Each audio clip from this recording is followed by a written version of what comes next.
Hello friends, तो राधे राधे आप सभी को। और आज इस वीडियो में मैं आपको सिंपल कुर्ती की कटिंग स्टिचिंग बताने वाली हूँ। अगर आप बिगनर्स हो तो ये वीडियो आपके लिए बहुत हेल्पफुल रहने वाला है। तो इसके लिए कुर्ती कटिंग के लिए हमें 2 मीटर कपड़े की जरूरत पड़ती है और शॉर्ट कुर्ती के लिए 1.5 मीटर कपड़ा चाहिए। तो मैंने यहाँ पर 1.5 मीटर कपड़ा लिया क्योंकि कुर्ती की लंबाई में शॉर्ट रखूंगी, इसलिए। आपको लॉन्ग बनानी है तो आप 2 मीटर कपड़ा ले लेना यहाँ पर। फिर कपड़े को ऐसे खड़े में एक बार फोल्ड कर लेंगे, डबल फोल्ड कर लेना है।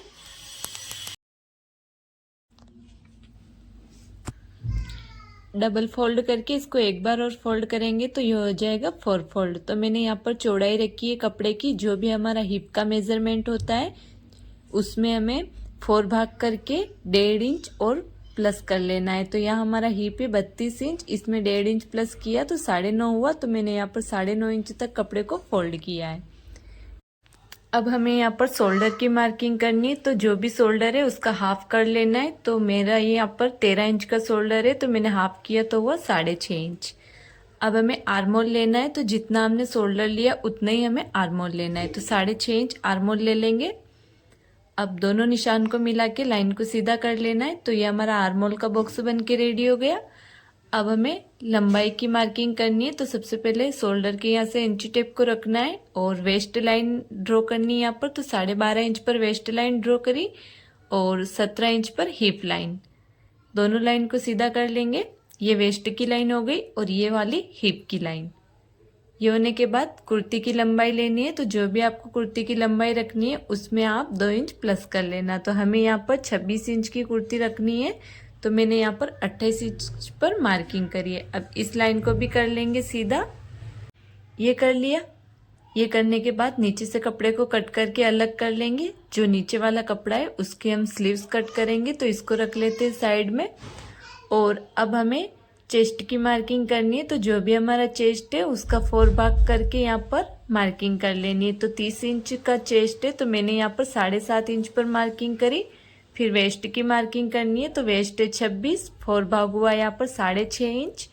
फिर हिप की मार्किंग करनी है, तो हिप है 32, 32 का 4 भाग हुआ 8 इंच। फिर जो हमने हिप की मार्किंग करी है वही नीचे से घेरा ले लेना है हमें 8 इंच का। अब दोनों पॉइंट को मिला के सीधा कर लेंगे लाइन को स्केल से, और यहाँ से भी सीधा कर लेना है। ये हो गया। अब हमें क्या करना है, आर्मोल की गोलाई देनी है। तो बैक पार्ट का आर्मोल रखना है हमें यहाँ पर 1.5 इंच। तो 1.5 इंच पर मार्किंग करके यहाँ से गोलाई दे देंगे। ये बैक पार्ट का आर्मोल का मार्किंग हुआ। अब फ्रंट पार्ट का आर्मोल करना है, तो जो बैक पार्ट का लिए उससे 1/2 इंच अंदर की साइड में फ्रंट पार्ट की मार्किंग कर लेनी है। तो ये मैंने 1/2 इंच अंदर कर लिया घेरा। ये हो गया। अब नेक की चौड़ाई रखनी है, तो नेक हम यहाँ पर 2.5 से 3 इंच लेते, तो मैं यहाँ पर 2.5 इंच ले रही हूँ नेक की चौड़ाई। और नेक की लंबाई में यहाँ पर रखूंगी 2 इंच। ये बैक नेक की मार्किंग करी है मैंने। अब इसके अंदर राउंड शेप दे देंगे हम। मुझे बैक नेक में बिल्कुल छोटा नेक रखना था, इसलिए मैंने 2 इंच लंबाई रखी। अब फ्रंट नेक की मार्किंग करेंगे, तो फ्रंट नेक की लेंथ मैंने रखी यहाँ पर 5 इंच। आप छोटा बड़ा कर सकते हो नेक की लेंथ को। और यहाँ पर मैं दे रही हूँ 5 शेप। आप कोई सा भी शेप दे सकते हो, बॉक्स के अंदर कोई सा भी शेप दे सकते हो। तो मैंने यहाँ पर 5 शेप दिया है। अब हमें बैक का मार्किंग किया है वहाँ से हमें कट कर लेना है। तो पहले यहाँ पर बैक मार्किंग के यहाँ से कट कर लेंगे नेक को, और फिर बैक आर्मोल को कट कर लेना है।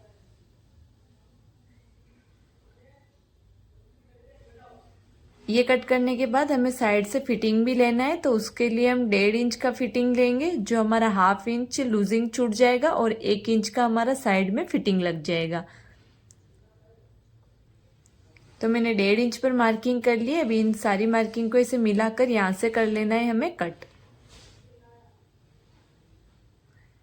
तो हमने बैक मार्किंग के यहाँ से कट कर लिया। अब हमें क्या करना है, जो शोल्डर है पहले यहाँ पर कट लगा लेंगे। जो मार्किंग करी है यहाँ पर हमें कट लगा लेने। कट लगाने के बाद जो हमारा शोल्डर है उसको आर्मोल की साइड से 1/2 इंच डाउन कर लेना है। तो शोल्डर डाउन हो गए। अब हमें क्या करना है, इसको खोलना है और बैक पार्ट को अलग निकाल लेना है। तो ये अंदर वाला पार्ट है, इसको निकाल लेंगे। ये हुआ हमारा बैक पार्ट। अब जो ये मार्किंग वाला पार्ट है इसको वापस फोल्ड करेंगे और फ्रंट पार्ट के नेक की और फ्रंट पार्ट के आर्मोल की कटिंग कर लेनी है। तो हमारा बैक पार्ट और फ्रंट पार्ट दोनों ही कटिंग होके रेडी हो गया। इनको रख लेते हैं साइड में। अब हमें स्लीव्स की कटिंग करनी है, तो मैंने इस कपड़े को डबल फोल्ड में बिछाया है, फिर एक बार और फोल्ड करेंगे तो हमने यहाँ पर कपड़े को 4 फोल्ड कर लिया। और कपड़े को फोल्ड करना है हमें, जो भी हमने आर्मोल लिया उसमें 1.5 इंच प्लस करके। तो आर्मोल 6.5 लिया, तो मैंने यहाँ पर 8 इंच तक कपड़े को फोल्ड कर लिया। फिर लंबाई में हमें 1.5 इंच प्लस कर लेना है। जो भी आपको लंबाई रखनी है वो मैंने यहाँ पर 11.5 इंच रखी है, जो रेडी रहेगा 10 इंच।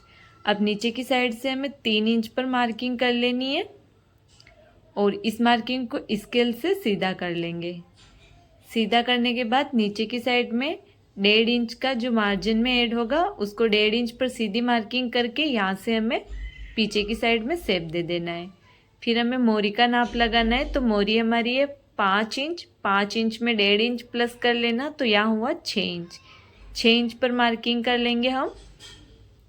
और ये वाली मार्किंग और पीछे वाली मार्किंग दोनों को मिला के स्केल से सीधा कर लेंगे। तो ये हमारा स्लीव्स की मार्किंग हो गई है। अब इसको मार्किंग के यहाँ से कर लेना है हमें कट।